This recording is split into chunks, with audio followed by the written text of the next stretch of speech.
Hello दोस्तों, स्वागत है आपका हमारे चैनल पर। आज हम बात करने वाले हैं एक बहुत ही इम्पोर्टेंट और इंटरेस्टिंग टॉपिक के बारे में, introduction to research in education.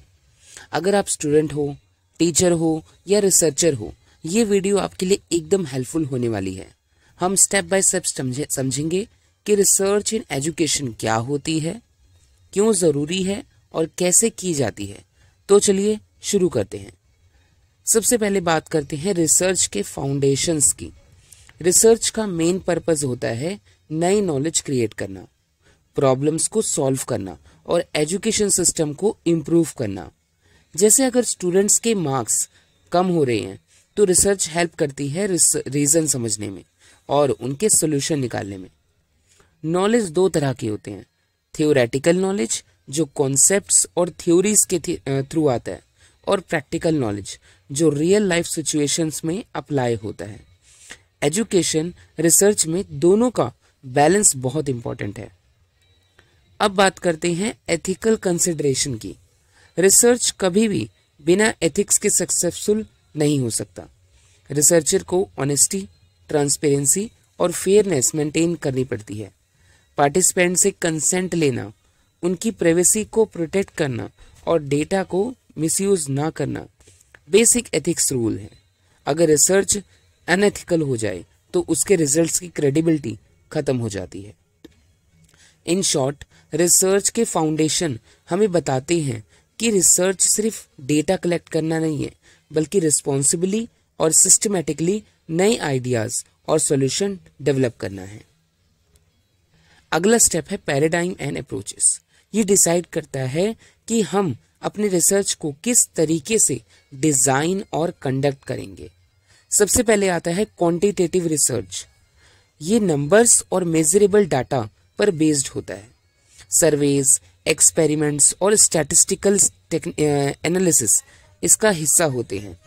For example, अगर हम जानना चाहते हैं कि कितने स्टूडेंट डेली 2 घंटे से ज़्यादा स्टडी करते हैं, तो हम सर्वे करेंगे और परसेंटेज कैलकुलेट करेंगे। दूसरा है क्वालिटेटिव रिसर्च। इसमें फोकस होता है ह्यूमन एक्सपीरियंस और बिहेवियर को समझने पर। इंटरव्यूज, क्लासरूम ऑब्जर्वेशन और एथनोग्राफी इसमें यूज होते हैं। फॉर एग्जांपल, एक रिसर्चर देख रहा है कि टीचर की टीचिंग स्टाइल का इम्पैक्ट स्टूडेंट की मोटिवेशन पर कैसे पड़ता है। फिर आते हैं मिक्स्ड मेथड्स, जिसमें दोनों अप्रोचेस कंबाइन की जाती हैं। इससे एक होलिस्टिक पिक्चर मिलती है। स्पेशल अप्रोचेस भी है, जिसे एथनोग्राफी, एक कम्युनिटी या क्लासरूम को डिटेल में स्टडी करना, और ग्राउंडेड थ्योरी, जिसमें कलेक्टेड डाटा को बेसिस पर नई थ्योरी बनाई जाती है। So in short, research approach depend करती है आपके क्वेश्चन पर। अगर नंबर्स चाहिए तो क्वांटिटेटिव, अगर एक्सपीरियंसेस चाहिए तो क्वालिटेटिव, और अगर दोनों का फायदा उठाना है तो मिक्स्ड मेथड्स बेस्ट होते हैं। रिसर्च शुरू करने से पहले एक जरूरी स्टेप है लिटरेचर रिव्यू। इसका मतलब है पहले से की गई रिसर्च को स्टडी करना। सो थर्ड हमारा है लिटरेचर रिव्यू। पर्पस ये होता है कि रिसर्चर को अपने टॉपिक का बैकग्राउंड मिले, डुप्लीकेशन अवॉइड हो और रिसर्च के लिए क्लियर डायरेक्शन बन सके। अगर आपको ऑनलाइन लर्निंग पर रिसर्च करनी है तो सबसे पहले देखना होगा कि इस टॉपिक पर पहले क्या रिसर्च हो चुकी है और उसमें क्या गैप्स बचे हुए हैं। प्रोसेस में रिसर्चर जर्नल्स, बुक्स और रिलायबल रिसोर्सेज को रीड करता है, इंपॉर्टेंट पॉइंट्स नोट करता है और उनका क्रिटिकल एनालिसिस करता है। फिर उस एनालिसिस के बेसिस पर एक समरी बनाता है जो उसकी स्टडी के लिए ग्राउंड वर्क रेडी करती है। सोर्सेस के लिए JS Store, एरिक और गूगल स्कॉलर सबसे ऑथेंटिक डेटाबेसेस होते हैं।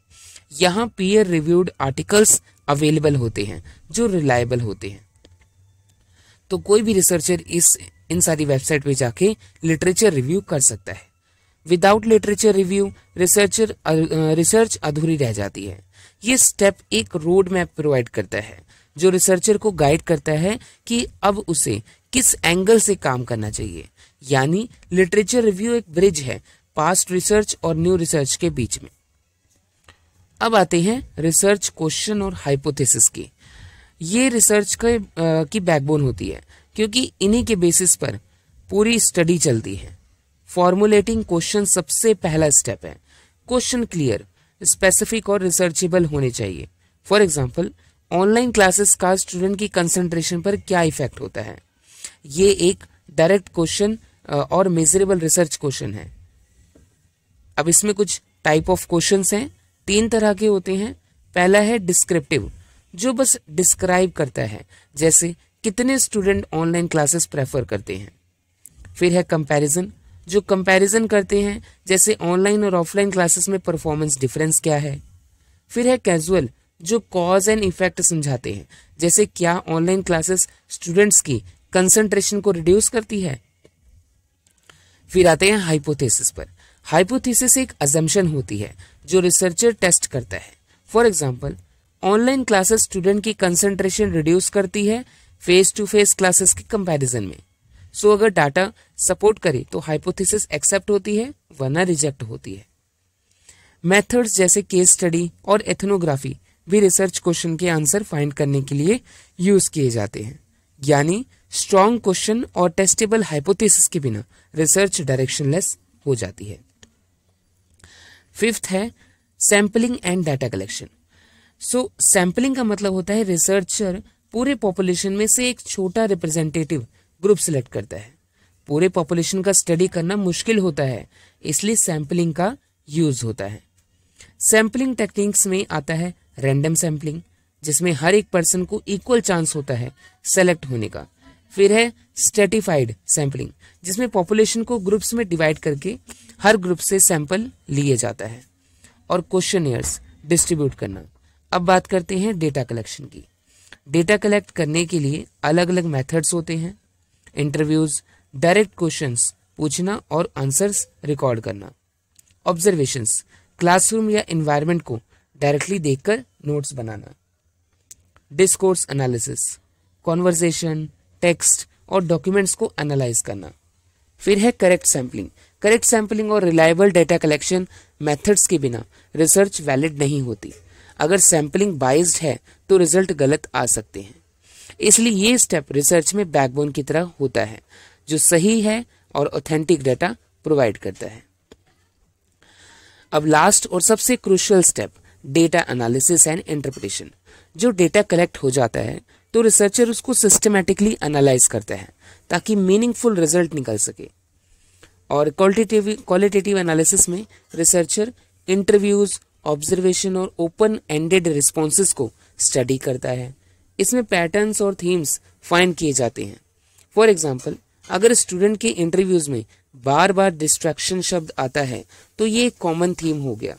इसको थीमेटिक एनालिसिस और डिस्कोर्स एनालिसिस में कैटेगराइज किया जाता है। क्वांटिटेटिव एनालिसिस में डेटा को नंबर्स के फॉर्म में एनालाइज किया जाता है। ये 2 तरह का होता है। डिस्क्रिप्टिव स्टैटिस्टिक्स, जिसमें एवरेज, परसेंटेज और ग्राफ्स बनाए जाते हैं। इन्फरेंशियल स्टैटिस्टिक्स, जिसमें एक सैंपल के रिजल्ट को पूरे पॉपुलेशन पर जनरलाइज किया जाता है। फॉर एग्जाम्पल, अगर एक स्कूल के स्टूडेंट को डाटा से पैटर्न मिले तो उसे पूरे सिटी के लिए अप्लाई करना होता है। तो ये है मीन्स जो सैंपल से आपने डाटा कलेक्ट किया उसको पूरी पॉपुलेशन के लिए जनरलाइज कर देना कि जो सैंपल का रिजल्ट है वो पॉपुलेशन का रिजल्ट भी होगा। इंटरप्रिटेशन का मतलब होता है कि रिजल्ट्स को एक्सप्लेन करना और उन्हें रियल लाइफ एजुकेशन कॉन्टेक्स्ट में कनेक्ट करना। इसी स्टेज पर हाइपोथेसिस एक्सेप्ट या रिजेक्ट होती है।